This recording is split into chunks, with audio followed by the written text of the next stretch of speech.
Oke, gas. Irjen, tadi kan baru ada pernyataan juga dari pihak keluarga bahwa Ahmad Joni itu sebenarnya sudah melakukan pengedaran dan ditangkap lagi itu di rutan itu dari Januari dan akhirnya baru di-up kemarin rilisnya. Itu Jenderal melihatnya seperti apa?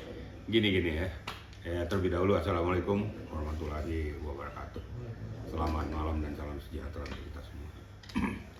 Kalau kita berbicara tentang masalah kasus narkoba, kalau pertama mungkin uji coba anak remaja atau gimana, dia mungkin bisa direhabilitasi. Tergantung kepada bobot daripada penggunaan yang dia lakukan. Apakah dia ikut-ikutan atau dia baru coba-coba, itu baru direhab. Tapi kalau sudah 2 kali ini perlu dipertanyakan. Tapi kalau lebih dari 2 kali, apalagi dia ikut mengedarkan, itu yang diberikan sanksi hukum yang berat. Berarti memang kau tidak kapok-kapok. Berarti kau memang betul-betul menikmati kehidupanmu dengan obat bius itu. Saya kan kasih contoh, jangankan hanya masyarakat, seorang Ahmad Joni, sedangkan mantan Kapolda jadi hukum seumur hidup. Jenderal itu, nggak pelaku narkoba. Kalau saya malah mengatakan kalau sudah menyangkut kepada pengedar narkoba, ingat pengedar narkoba gara-gara 1 orang puluhan juta remaja rakyat Indonesia hancur dan rusak. Itu sama dengan menghancurkan negara. Bagi saya, kalau ada hukuman yang paling berat, berikan itu. Sekalian hukuman mati. Saya nggak main-main, saya ngomong nggak peduli, biar didengar nggak ada urusan sama saya. Di dalam hidup saya, ya saya sampaikan, dalam hidup saya itu 3 hal yang paling sangat saya benci. Tapi tergantung orang. Saya paling nggak demen rokok. Saya belum pernah merasakan minuman keras, apalagi narkoba. Dan saya dalam hidup saya ini paling benci dunia dugem. Karena dunia dugem itu akan bertemulah segala sesuatu yang bejat maksiat di sana semua. Pelaku narkoba, pelaku kejahatan, pelaku seksual, semua di sana ketemu. Kita hirup di dalam satu ruangan. Itulah dugem. Hasilnya apa? Yang hasilnya yang mudaratnya penyakit, sipilis, AIDS, segala macam lah. Maka itu saya benci. Nah, kita kembali kepada pokok permasalahan tentang narkoba tadi. Beberapa kriteria yang harus dicermati oleh aparat penegak hukum. Makanya aparat penegak hukum juga jangan main-main. Kalau aparat penegak hukum juga ikut di dalam arena peredaran narkoba, ya, itu bukan hanya dipecat, berikan sanksi seberat-beratnya. Sita semua dia punya hasil kehidupannya. Jangan diberikan kesempatan lagi hidup. Harus lebih berat dari rakyat biasa. Kan dia sebagai aparat penegak hukum kok malah melanggengkan peredaran narkoba. Ini kan pengkhianat negara namanya. Pengkhianat bangsa. Maka saya bilang saya berseloroh gitu. Kalau di daerah Konoha sana kalau ada hukuman cincang gitu loh. Itulah kasarannya begitu. Itu kira-kira media ya. Irjen, ini kan juga keluarga masih berharap adanya rehabilitas karena semakin lama di penjara katanya malah justru membuat Amar tuh malah semakin menjadi-jadi Enak sampai sekali. mengedarkan. Semua nanti minta kayak gitu dong. Ya. Lo sudah direhab supaya sadar diri bertobat pada Allah tuh kok malah melakukan lagi. Nanti orang lain minta kayak gitu juga dong. Berharap, bukan berharap. Emang sudah bromo corak. Apalagi udah 4 kali ya. Sudah 4 kali jadi pengedar. Ya harapan keluarga mah sah-sah saja. Tapi yang jadi masalah harapan keluarga ini kenapa tidak ditularkan kepada yang namanya Ahmad Joni. Berarti memang dia tidak mau tobat. Itu aja. Kan ada beberapa artis juga nggak mau tobat. Berikan sanksi yang berat, jangan lagi rehab mulu. Kapan sadar-sadarnya? Gitu loh. Gak usah rehab di kuburan sana ya. Tapi secara hukum mungkin untuk rehab kecil ya. Iya nggak mungkin lah. Dia pengedar kok rehab, gimana sih? Baru indikasi. Semuanya ikut dong, nanti aku direhab nanti. Tahu hasil untungnya gede kan? Ingat loh, Freddy Budiman dari dalam penjara dia menghasilkan ratusan miliar. Nah kayak gitu hukum mati, nggak usah banding-banding lagi. Segera aja biar diamputasi pelaku-pelaku narkoba tuh, jangan merusak bangsa. Nggak ada khusus, mau dibuat undang-undang gitu ya. Untuk khusus pelaku pengedar narkoba tidak ada banding-banding. Seketika inkrah putusannya langsung dibawa ke tanah lapang, tembak mati. Itu baru hebat Indonesia. Tapi kan ini negara hukum. Ya negara hukum memang ada HAM. Lah dia lebih HAM nggak daripada yang lain? Oh dia aja nggak merasakan HAM kok, merusak bangsa kok. Kita selalu mengatakan hak asasi manusia.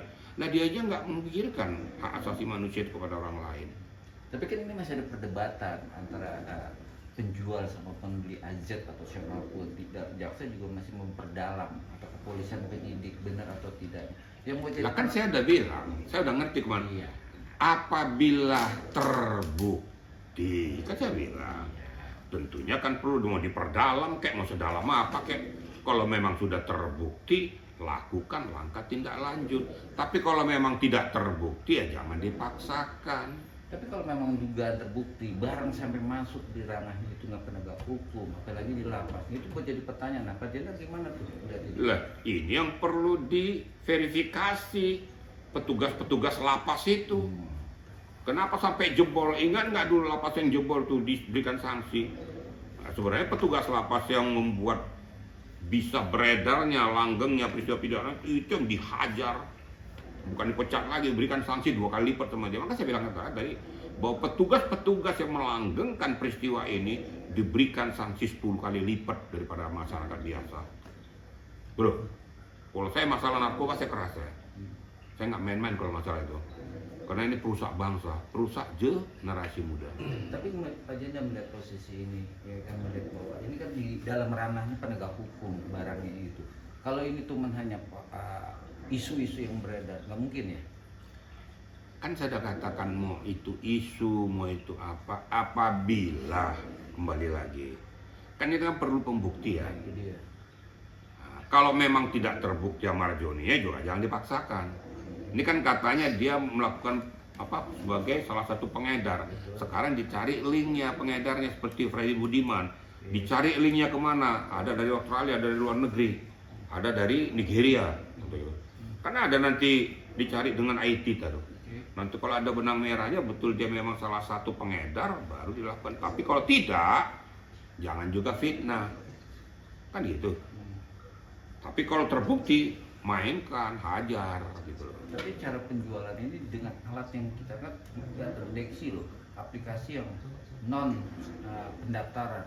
Nah itu dia pertanyaannya, canggih sekali. Begini, biasanya pelaku pengedar narkoba itu dia menggunakan kode-kode rahasia, gitu loh. Tapi sehebat-hebatnya kode-kode rahasia itu pasti akan terendus. Karena itu kan barang itu kan kelihatan, gitu loh. Dan sekarang peredaran narkoba ini nggak melalui jalur-jalur mulus. Nanti tengah laut itu naik speedboat masuk ke pinggir-pinggir pantai yang tidak ada penghuninya, di sini diturunkan. Nah, karena harga yang diberikan itu menjanjikan untuk kehidupannya. Kembali kepada masalah itu, kalau betul memang Amarjoni memang sudah 4 kali melakukan dan juga pengedar, berikan sanksi yang terberat. Jenderal, ini kan juga belum masuk ke ranah persidangan, tapi banyak sekali pakar hukum dan praktisi hukum yang memprediksi akan seumur hidup. Jenderal sendiri melihatnya apakah pantas seumur hidup atau seperti apa mungkin? Maksudnya, Banyak kalau dia terbukti hukuman gitu? Ya, kalau terbukti. Karena enak, praktisi hukum seumur, saya bilang hukuman mati. Lebih berat mana? Mati. Kata-kata itu terindikasi dia termasuk sindikat residivis tuh. Ya residivis dong. Orang sudah berkali-kali melakukan ini kok. Kalau seandainya itu nanti terbukti ya, kita juga nggak boleh fitnah juga. Ya, kita nggak boleh fitnah. Nanti kan tergantung kepada hasil lidik sidik. Kalau memang terbukti hukuman mati bagi pelaku narkoba. Kalau memang petugas atau kepolisian atau penyidik juga terlibat, umpamanya di Direktorat Narkoba, itu nggak usah dibawa ke hukum lagi, eksekusi langsung aja gitu, karena sudah merusak bangsa. Lo kau harusnya untuk mengeliminir peredaran narkoba kok malah kau melanggengkan. Nah, itu dia. Makanya juga para penegak hukum juga supaya juga memberikan contoh, jangan kau teriak-teriak nangkepin orang lah kau sendiri di situ terlibat. Itu yang harus kita pikirkan. Lapas bisa jebol karena apa? Berarti ada sesuatu di sana. Itu yang perlu diverifikasi. Dari Kementerian MIPA sudah ngomong akan memeriksa seluruh lapas. Bila penting tes urin semua itu. Biar ketahuan. Kalau sudah tes urin ternyata terbukti, pecat aja. Udahlah, kalau hal-hal seperti kayak gitu, saya lebih lebih toleran pada pencuri, walaupun semuanya nggak ada ditoleransi ya, daripada pelaku narkoba. Mencuri ada beberapa kriteria, tapi bukan harus dilanggengkan. Satu, dia sudah tidak bisa hidup lagi, perutnya sudah nggak bisa diisi. Kalau nggak diisi dia mati, terpaksa dia lakukan mencuri. Tapi jangan mencuri pula 5 miliar, itu nggak benar juga gitu kan. Itu bukan pencuri namanya, garong namanya. Kira-kira bisa ya dipahami kira-kira ya. Saya ngomong tuh bahasa-bahasa yang enak aja lah, bisa ditangkap oleh masyarakat gitu loh. Ya? Kalau saya kasih bahasa yang tinggi, intelek nanti nggak nyambung nanti. Oke?